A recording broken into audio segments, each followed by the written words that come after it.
요한계시록 1장 4절부터 8절까지 말씀입니다. 요한계시록 1장 4절에서 8절까지 말씀을 한 절씩 교독하시도록 하겠습니다.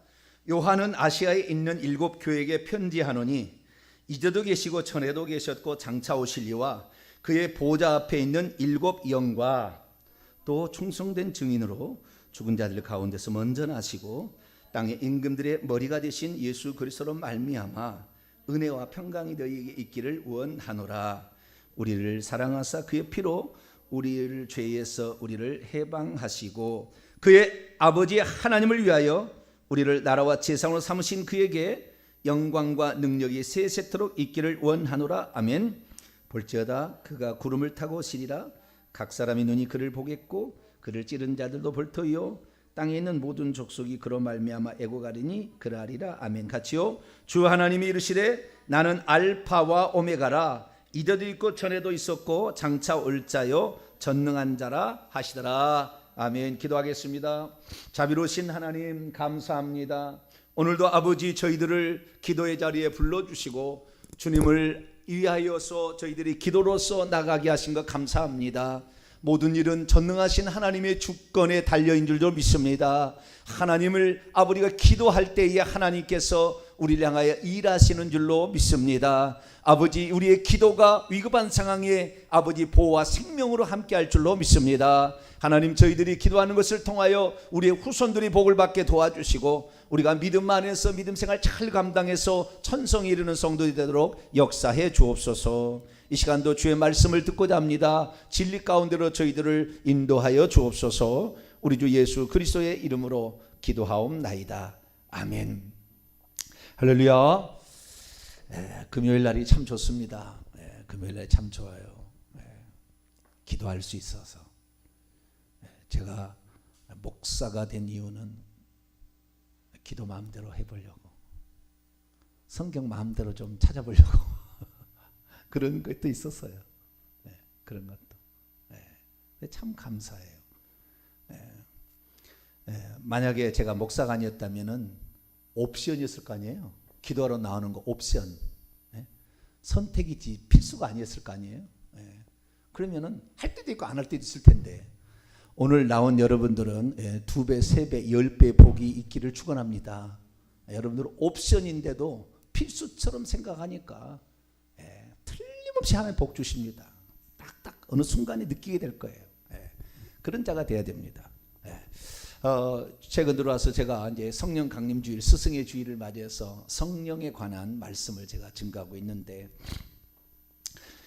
기도의 시간에 우리의 삶의 문제를 해결받는 그 문제를 얘기하지 무슨 그걸 얘기하느냐 뭐 이렇게 생각할 수도 있어요. 그런데 이 근본적인 것을 몰라버리면 삶의 문제 해결받잖아요. 안 와요. 해결받아보면 안 와. 문제만 있을 때 와. 문제 없어도 안 와. 돈이 있으면 되니까. 이렇게 되는 거예요. 그래서 교회에서는 진리의 말씀이 선포되고 할렐루야. 초대교회 예루살렘 교회 사도들이 우리는 말씀을 전하는 것과 기도하는 것을 전무하리라 라고 했던 것처럼 주의 종은 말씀을 전하고 기도하는 것인데요, 이걸 통하여 여러분의 영혼이 성장할 수 있는 것이죠.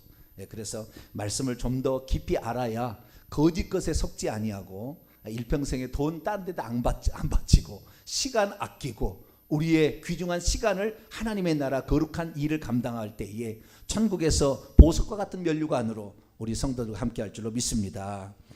성령은 누구신가를 살펴보고 있는데, 성령은 누구신가 가운데 경륜의 영에 관한 말씀을 살펴보겠습니다. 그분은 이 세상에 보내어진 하나님의 영이다. 성령은 지혜와 계시의 영이다. 경륜의 영이다. 경륜의 영이다. 지금 3시간 했는데 오늘 지금 4시간째예요. 오늘까지 해서 어느 정도는 마무리 되겠지만 또 해야 될 부분이 있으면 또 하겠습니다만, 경륜의 영.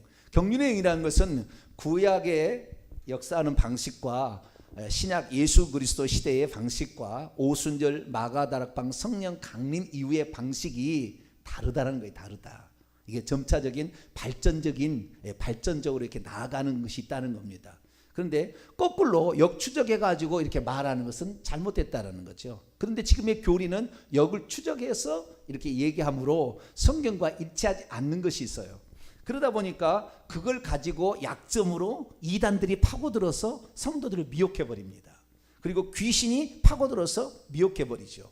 그러므로 말미암아 우리가 신앙생활을 열심히 하는데 헛된 생활을 할 수가 있다. 그래서 정확히 하나님을 알고 우리가 그래야만이 우리 구원도 확실하고 또 우리가 허송세월하지 않기 때문에 이 말씀을 드리고 있습니다. 오늘 아침에 새벽에는 삼위일체 하나님이신 그 성령에 관한 부분을 좀 얘기하다가 마쳤습니다. 그래서 오늘 저녁에는 한 분이시며 삼위일체 되신 성령 하나님에 관한 말씀을 좀 살펴보려고 합니다. 자, 우리가 성령 생각하게 되면 성령은 좀 특별해요. 근데 이 성령에 관한 교리적인 어떤 그 정리는 325년 니케아 종교회의 때에 성령에 대한 얘기를 합니다. 근데 아무것도 얘기 안 하고 우리는 성령을 믿습니다. 이렇게 돼 있어요. 뭐라고요? 우리는 성령을 믿습니다. 아버지, 아들에 대해서는 아주 얘기를 많이 해놨는데 성령은 그냥 그 형식적인 순서로 그냥 넣었어요. 그래서 우리는 성령을 믿습니다. 이것밖에 없어요. 뭐 성령이 누구시고 무슨 일을 하신지에 대해서는 안 나와요. 그러다 381년 콘스탄티노플 종교회의를 통하여 성령이 누구시다라는 것을 이제 정리를 하기 시작해서 성부, 성자, 성령에 관한 얘기를 합니다. 그런데 381년 콘스탄티노플 종교회의를 통하여서까지 약점과 한계가 있어요. 그게 뭐냐면 한 번도 하나님이 한 분이라고 얘기를 안 해요. 아니, 하나님이 한 분이라고 얘기하는 게 아니라 하나님은 한 분이라고 얘기를 하는데 셋이 하나다는 얘기를 안 하는 거예요. 성부, 성자, 성령이 하나다는 얘기를 안 해요. 콘스탄티노플 종교회의 때까지 그런 말이 없어요. 400년까지 5세기까지 성부, 성자, 성령이 하나다는 말이 없어요. 셋이 하나다는 말이, 삼일체라는 말이 없는 거죠. 그냥 세 분이 하나님이라고 말했지 셋이 하나다는 말이 없는 거예요. 그러니까 그것 때문에 오늘날의 삼신론적인 삼위일체는 삼신론적인 경향으로 빠질 확률이 많이 있는 거죠.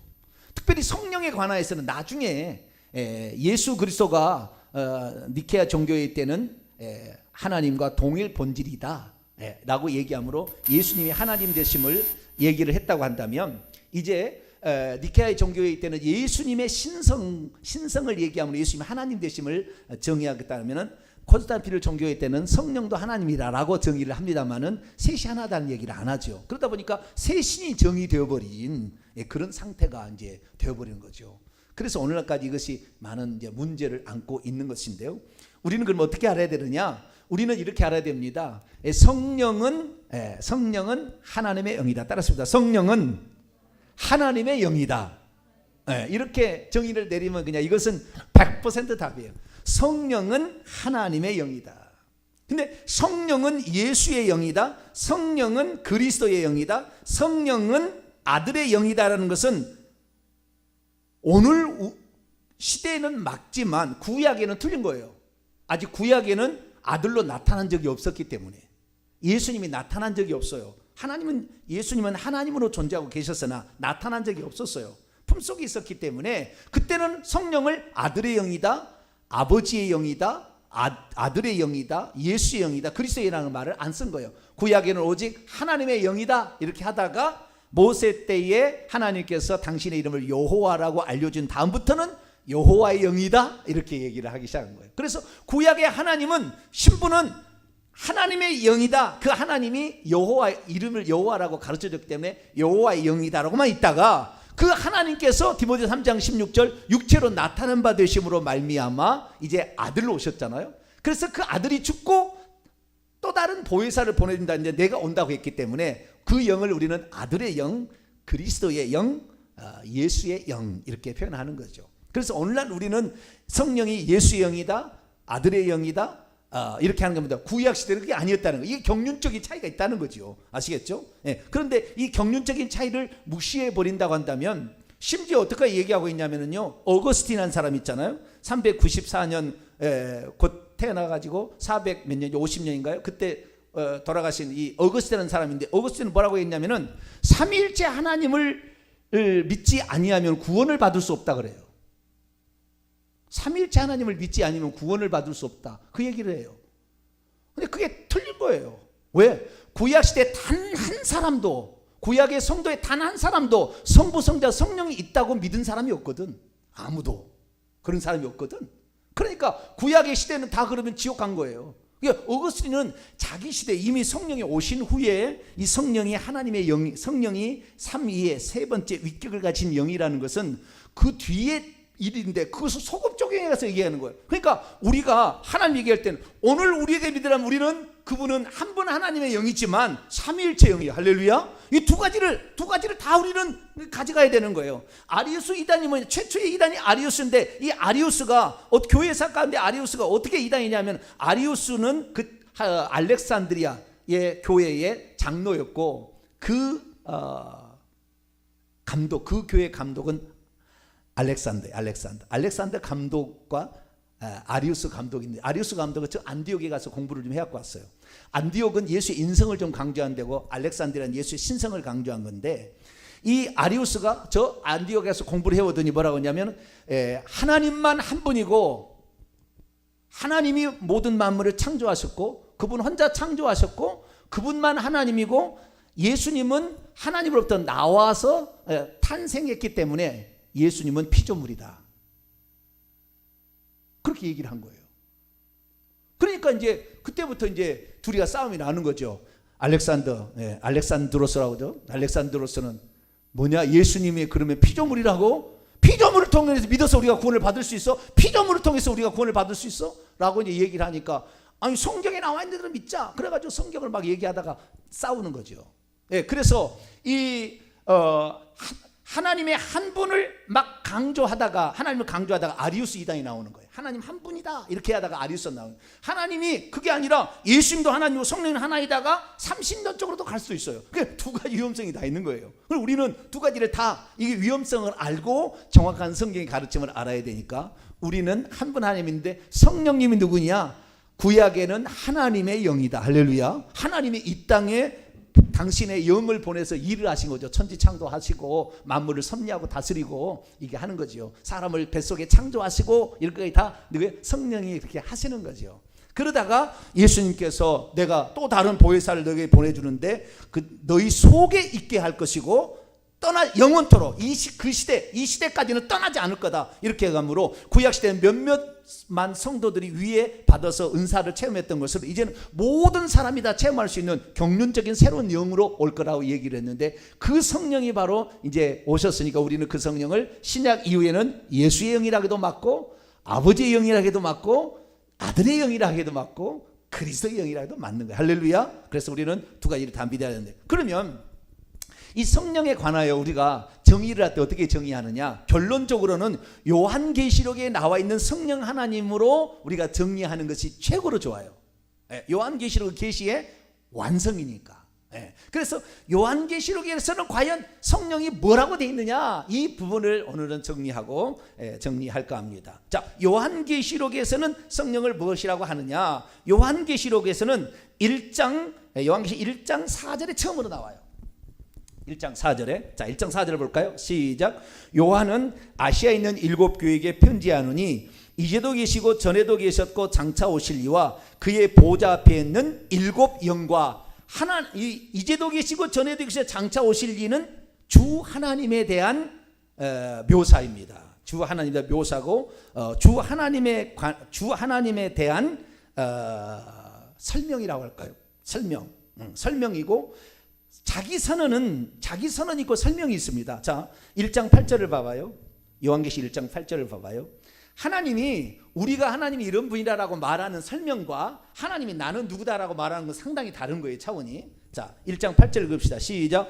주 하나님이 이르시되 나는 알파와 오메가라, 이제도 있고 전에도 있었고 장차 올 자요 전능한 자라 하시더라. 아멘.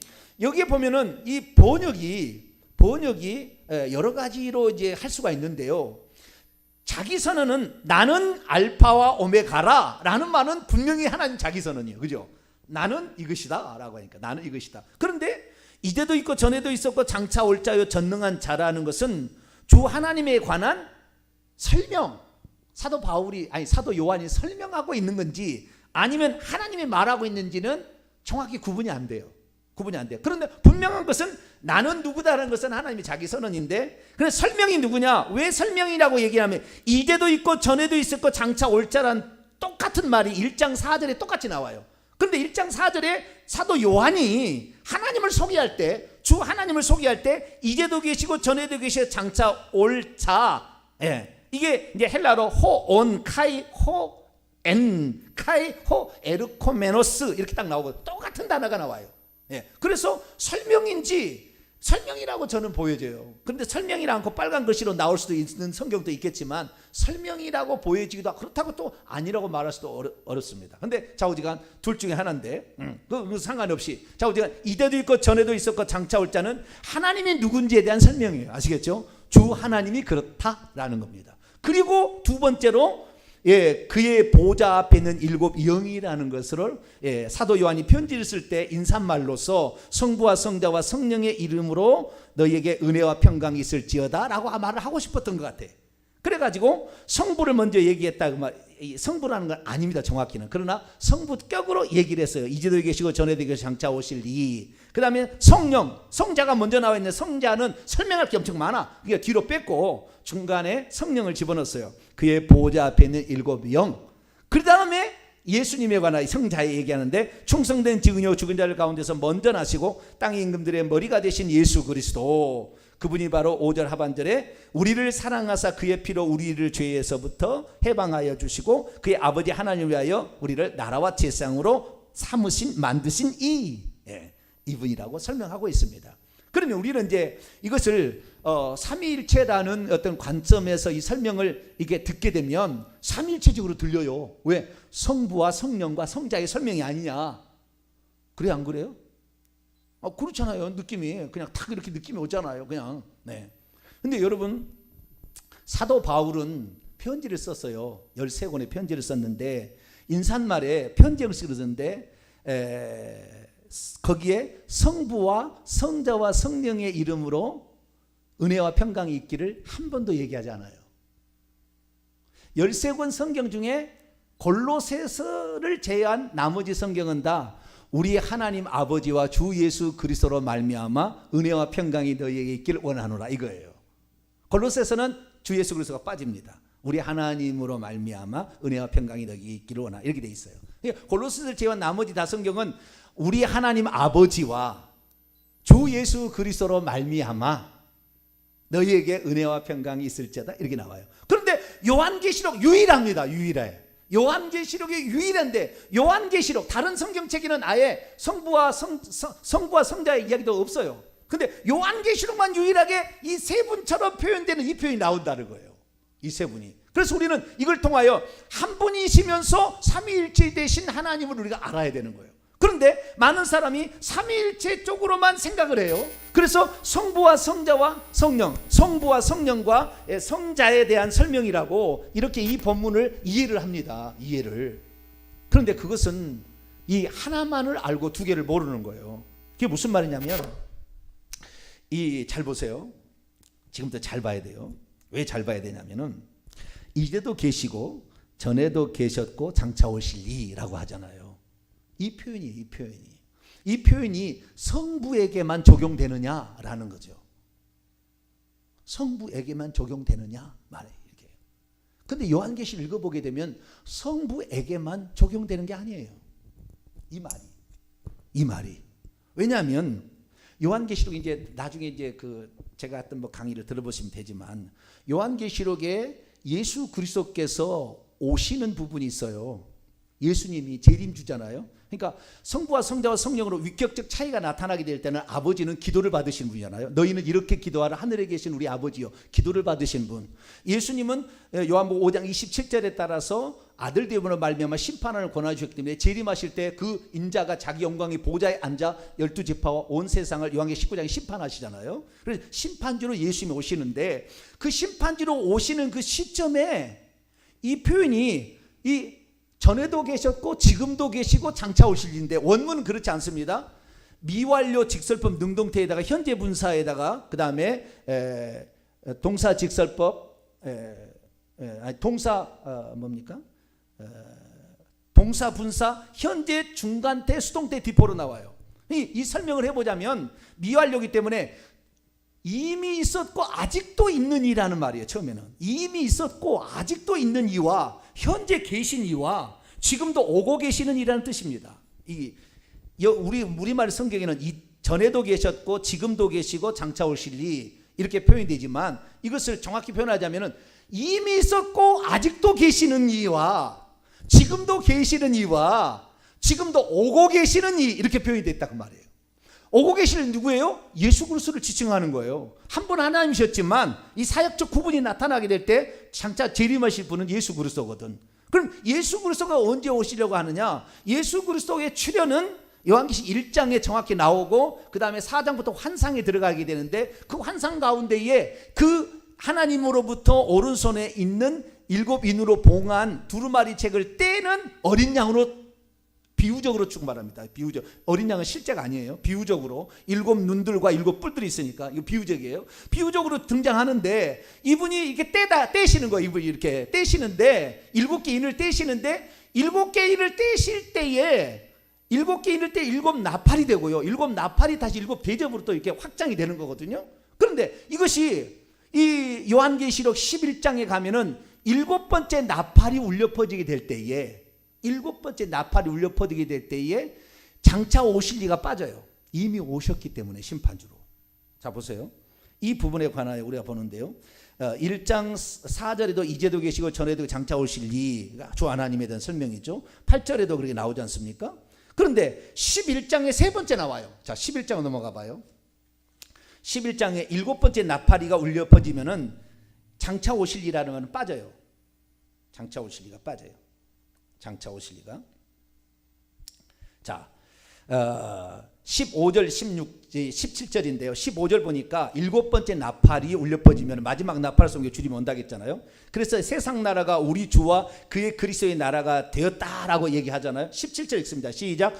이제도 감사옵나니 옛적에도 계시고 지금도 계신 주 하나님 곧 전능하시니요 친히 큰 권능을 잡으시고 왕노릇 하시도다. 그리고 거의 18절에 심판한다는 거예요. 죽은 자를 심판하고 선자들과 성도들과 작은 자들 주의 이름을 경외하는 자를 상도 주시고 또 땅을 망하게 하는 자들을 멸망시키는 심판을 하시는 분으로 오셨기 때문에 장차 오실이라는 말이 여기 안 나와. 이 표현에 하나님의 아시겠죠? 그러니까 누가 오신 거예요? 장차 오실 리가 오셔버리니까 이제는 그 말을 안 쓰는 거예요. 앞에는 쓰다가 그 말을 쓰고 있다가 장차 오실이라는 말 오셔버렸으니까 안 쓰는 거예요. 그럼 오시는 게 누구냐? 예수 그리스도 이 말이요. 그러니까 이제도 계시고 전에도 계시고 장차 오실 일을 성부라라고 표현하면 안 된다 그 말이에요. 주 하나님이라고 표현해야지. 요한계시록은 정확히 뭐라고요? 주 하나님이라고 표현하고 있어요. 그분을 뭐라고요? 주 하나님. 예, 이제도 계시고 전에도 계셨고 장차 오실 이는 주 하나님에 대한 표시지 성부에게만 말할 수는 없다 그 말이에요. 이해가 되시죠? 여기까지. 미세한 차이인데요. 엄청 미세한 차이인데 아주 중요한 차이예요.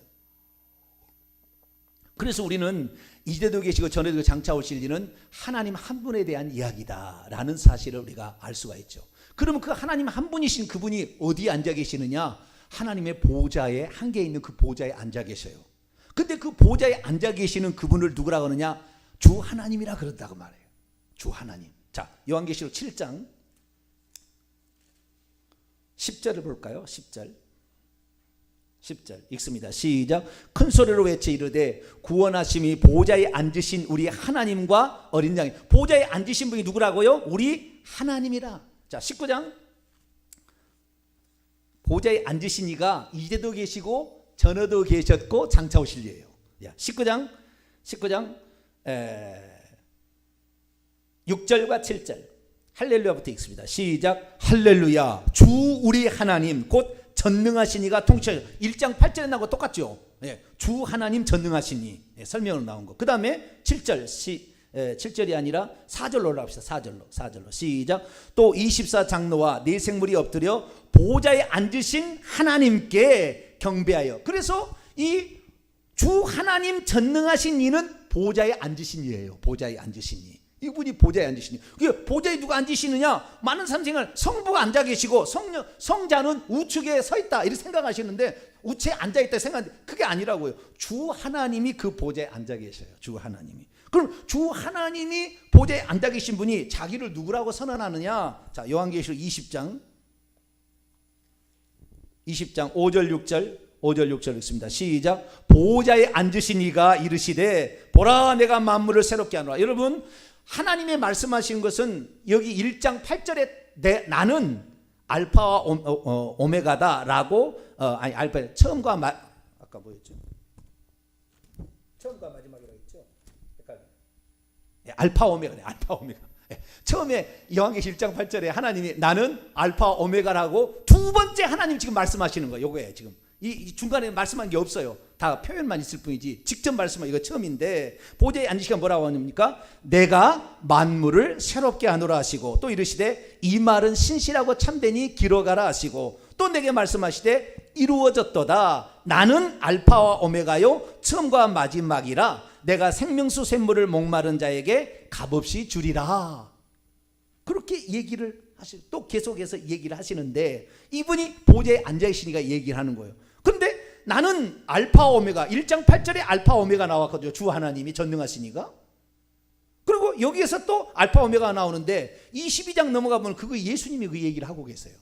자, 요한계시록 22장 12절 13절 시작. 보라 내가 속히 오리니 내가 줄 상이 내게 있어 각 사람에게 그가 행한 대로 갚아주리라. 나는 알파와 오메가요 처음과 마지막이요 시작과 마침이라. 그분이 나 예수, 16절에 나 예수가 얘기하고 있거든요. 여기 보니까 나는 알파 오메가라는 자기 선언을 누가 하고 있어요? 예수님이 그렇게 하고 있어요. 예수님이.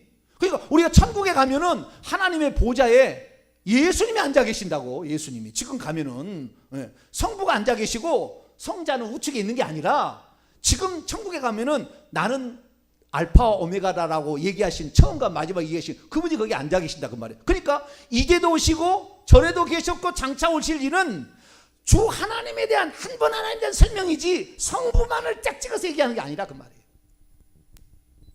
성부를 딱 찍어서 얘기하는 게 아니라.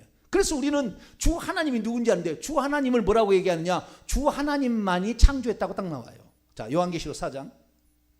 우리가 지난 이제 그 강의 그 시간에 우리가 성령에 배웠지만, 천지의 만물을 창조하시는 나 여호와, 출애굽기 20장 11절에, 이사야 44장 24절에 나 홀로 지었다 하시는 그 나 여호와인데, 그 나 여호와가 원래 하나님이잖아요. 그 하나님 뭐라고 하느냐? 자, 요한계시록 4장 11절을 보세요.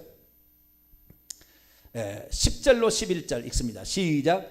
24장로리 보좌에 앉으신 이 앞에 엎드려 세세토록 살아계신 이에게 경배하고 자기의 관을 보좌 앞에 들여 이르되 우리 주 하나님이여 영광과 존귀와 권능을 받으시는 것이 합당하오니 주께서 만물을 창조하신지라. 원문입니다. 창조하신지라. 만물이 주의 뜻대로 있었고 또 지으심을 받았느니라. 창조되었기, 여기 지으심이라는 말은 메이크가 아니고 크리에이티브입니다. 창조되었기 때문입니다. 주 하나님이 만물을 창조하셨다. 한 분 하나님이 만물을 창조하신 거예요. 할렐루야. 그 한 분 하나님이 아들 안에서, 아들을 통하여 성령으로 창조한 거예요. 이게 정확한 성경의 표현입니다. 이렇게 아시면 되고, 그래서 성령은 무엇이냐? 성령은 그 하나님이니까. 여보세요.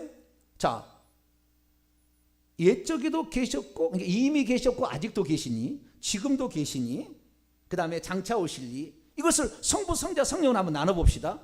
지금도 계신 이는 성령이시 것이고요, 예전에도 계셨고 지금도 있는 이는 성부에 관한 것이고, 장차 오실 이는 성자이겠죠. 그죠? 그렇지 않습니까?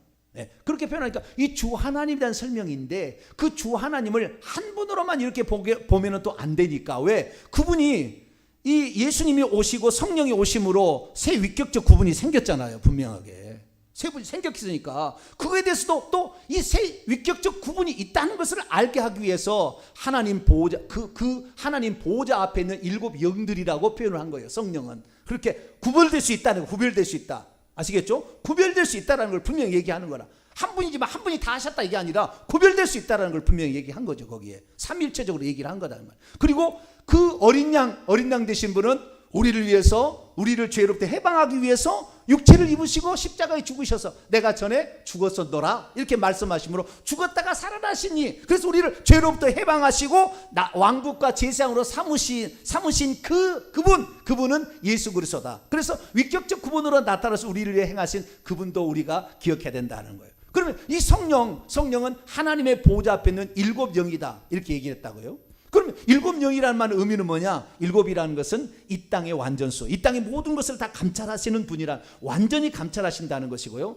하나님 보좌 앞에 있는 이거 일곱 영은 일곱 등불이라고 나옵니다. 자, 요한계시록 4장 5절, 요한계시록 4장 5절, 요한계시록 4장 5절 시작. 보좌로부터 번개와 음성과 우레소리가 나고 보좌 앞에 켠 등불 일곱이 있으니 곧 하나님의 일곱 영이라. 하나님의 일곱 영은 하나님의 보좌 앞에 있는 일곱 등불로 형상화되어 있어요. 다르면서도 같은 분이신데 어떻게 표현되어 있냐면은 보좌 앞에 있는 일곱 영, 그 일곱 등불로서, 등불처럼 이렇게 일곱 개 등불처럼 표현되어 있다고 말. 상징이겠죠. 이것도 왜 상징입니다. 왜? 일곱 머리 일곱 뿔도 상징이니까. 다 일곱은 상징이에요. 그런데 놀라운 사실은 아들에 관한 것을 표현할 때는 뭐요? 아들에 관한 걸 표현할 때 일곱이라는 자자를 쓰고 성령이라는 것을 표현할 때는 꼭 일곱이라는 숫자가 들어간다는 거예요. 그래서 순전히 성자와 성령은 우리를 위하여 일하시러 오신, 우리를 희생하시고 우리를 사랑하시고 우리가 밀접하게 관련을 맺고 계신 초월해 계신 분이라보다는 우리 속에서 임마를 하신 바로 그분을 말씀하고 있는 거죠. 그래서 우리 속에 오신 그분인데, 그분이 보좌 앞에 일곱 등불처럼 형상화되어 있어요. 그런데 보좌 앞에 일곱 등불은 뭐냐? 그 일곱 영은 뭐냐? 5장 6절에 아주 특이한 표현을 써요. 그래서 이분은 예수님의 영이다, 여호와의 영이라고 딱 얘기를 해버려요. 자, 요한계시록 5장 6절입니다. 이제 5장 6절 읽습니다. 시작. 내가 또 보니 보좌와 네 생물과 장도들 사이에 한 어린 양이 서 있는데 일찍이 죽임을 당한 것 같더라. 그에게 일곱 뿔과 일곱 눈이 있으니 이 눈들은 온 땅에 보내심을 받은 하나님의 일곱 영이라. 특별히 성령은 이 예수님이 올라가신 다음에 보혜사 성령을 보내주신다고 했잖아요. 아버지께 구하여 보내주셨기 때문에 이 땅에 보내어진 하나님의 영이에요. 일곱이라는 것은 완전하다는 말이니까 하나님의 영이라고 봐요. 하나님의 이 땅에 보내진 하나님의 영이 성령인데, 이 성령이 뭐냐 보니까 어린 양의 일곱 눈이래요. 그 천국에 계시지만 어린 양으로, 이것도 상징화된 거예요. 형상화된 건데, 어린 양이신 예수 그리스도께서 천국에 계시지만 이 땅에 당신의 영 보혜사로 와가지고 지금 모든 것을 다 감찰하고 지켜보고 계신다. 우리가 위험한 일에 빠질 때, 우리가 기도할 때 즉시 오셔서 우리를 건져주실 거예요. 할렐루야. 어려운 일 당할 때 우리가 겸손히 자신의 잘못을 회개하면 질병도 다 없애주실 그분이 불꽃 같은 눈으로 우리를 지켜보고 있다, 그 말이에요. 그래서 여기에는 5장 6절에는 이 어린 양의 일곱 눈을 하나님의 일곱 영이라 또 그렇게 표현하고 있어요. 근데 스가랴서 말씀을 보게 4장 10절 말씀을 보면 이 눈이 뭐라냐면 여호와의 일곱 눈이라고 나와요. 거기에 뭐라고요? 여호와의 일곱 눈. 여호와가 구약에는 한 분 하나님의 표현이니까. 그래서 여호와의 영이 곧 하나님 성령이고 예수의 영이 성령인 겁니다. 할렐루야. 예. 그래서 모든 게 다 맞아떨어져요. 예. 그래서 이 예수님께서 2장과 3장에 일곱 교회에게 편지를 써보내라면서 예수님께서 자기가 누구다라고 딱 얘기한 다음에 마지막에 성령이 교회들에게 하시는 말씀을 들으라. 그 성령은 원문에 보니까 성령이 아니고 그 영입니다. 그 영. 예수님께서 이 땅에 보내진 그 영이 말하는 것을 들으라. 내가 얘기하는 거지만 성령이 말하는 것이고 성령이 말하는 거지만 내가 얘기하는 것이다 얘기하시므로 우리는 성령이 예수의 영인 것을, 할렐루야, 예수의 영이라는 것을 알 수가 있죠. 그래서 우리가 자, 하나님이 있고요, 어린 양이 있고요, 그 앞에 일곱 등불 켠 것이 있으니까 겉으로는 세 가지 구분된 것, 물론 어린 양도 형상화된 거고 일곱 등불도 형상화된 거예요. 실제는 아닌 거예요. 표현을 그렇게 한 거예요. 그렇지만 저희가 구별되게 있지만 그러나 한 분 하나님의 일하심이라는 게 정확히 나와 있다. 요한계시록에 정확히 나와 있다고 말이에요.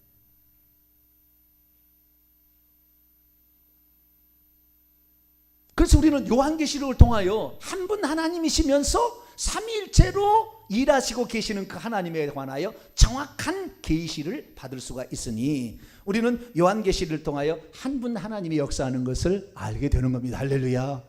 네. 우리가 제가 이제 그 특별히 한 분 하나님에 대한 잊어버린 거예요. 초대교회에 있었는데 점차적으로 니케아 종교회의를 통하여 성부, 성자, 성령을 정의해버리고 콘스탄티노플 종교회의를 통하여 성부, 성자, 성령에 관한 정의까지 나와요. 그러다 보니 그런데 셋은 하나다 얘기를 안 해요. 거기까지 얘기를 안 해요. 한참 뒤에 나와요.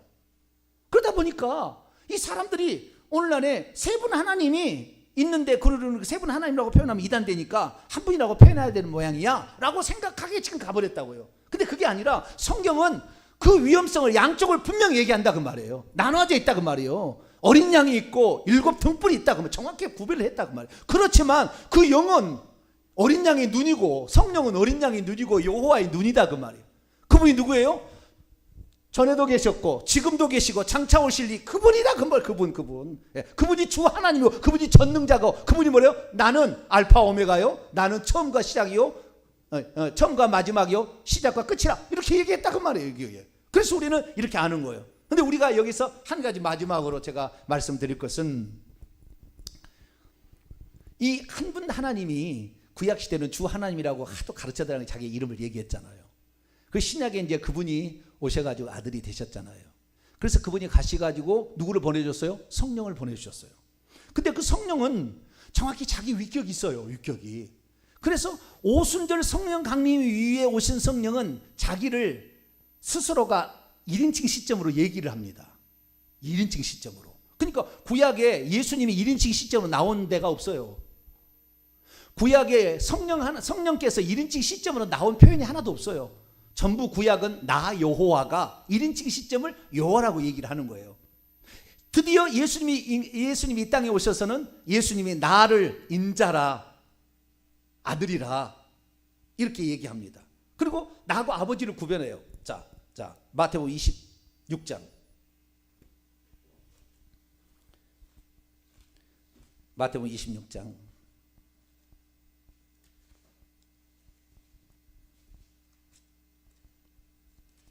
39절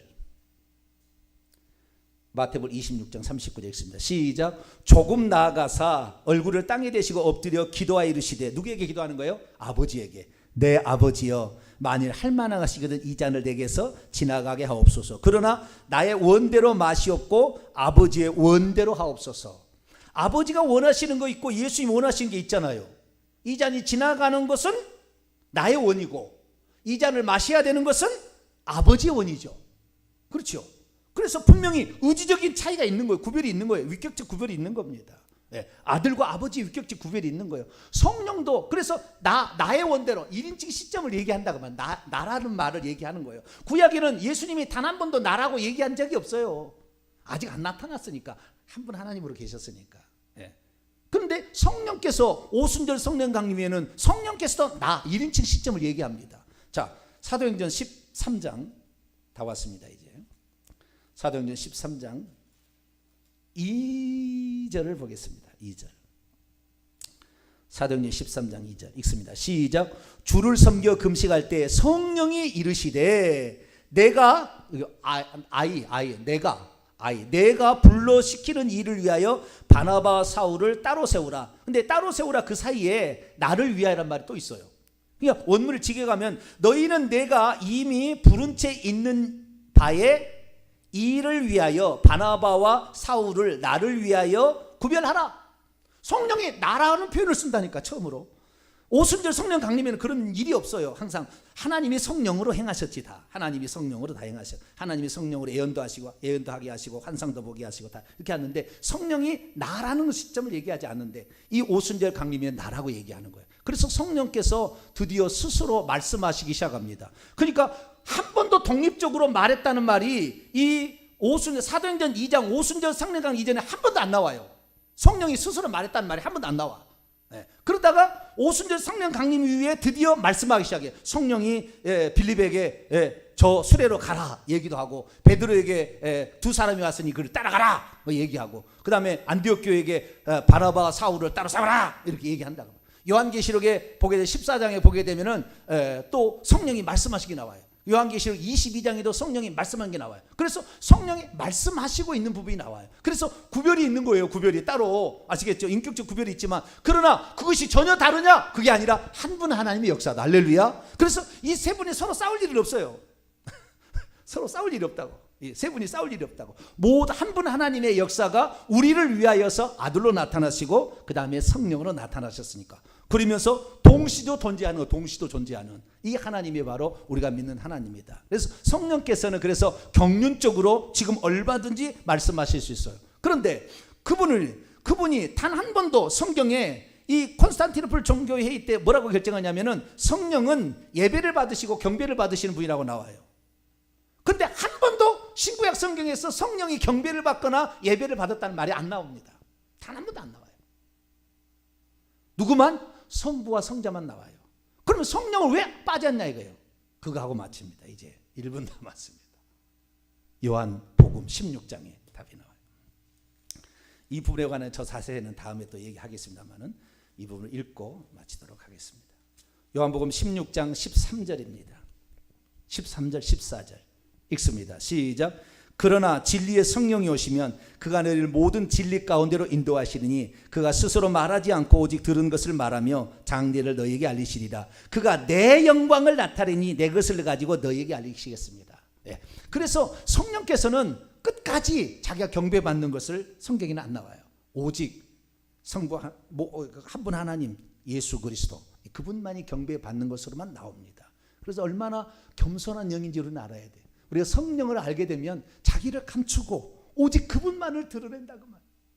이 성령이에요. 성령이 자기를 막 드러내고 자기를 높아지려 하는 게 아니라 이 성령 하나님을 가진 사람은 겸손할 수밖에 없어. 그래서 남을 높이는 이런 거, 이 성령께 우리가 배울 것이죠. 그래서 성부, 성자, 성령 가운데 성령은 한 분 하나님이시면서 뿐만 아니라 삼위일체 하나님이다. 이렇게 기억하시고 이 두 가지를 균형 잡고 가시면 우리가 절대 이단에 빠질 리가 없고 잘못된 귀신에게 속을 리가 없을 줄로 믿습니다. 기도하겠습니다. 거룩하신 하나님 감사합니다. 오늘 성령이 누구신가를 종합적으로 살펴보았습니다. 경륜의 영이시로 이 땅에 오셨던 그 성령님 한 분 하나님을 우리가 끝까지 의지하고 믿고 가게 하시고 겸손히 자기를 드러내지 아니하고 오직 예수 그리스도만을 드러내시는 그분이 하나님이심을 저희들이 믿고 오직 삼위일체 하나님 한 분 하나님만을 끝까지 믿어서 천국에서 보좌에 앉아 계시는 우리 주 예수 그리스도 그분을 찬양과 경배로 올려드리는 우리 모두가 되게 해 주옵소서. 우리 주 예수 그리스도의 이름으로 기도하옵나이다. 아멘.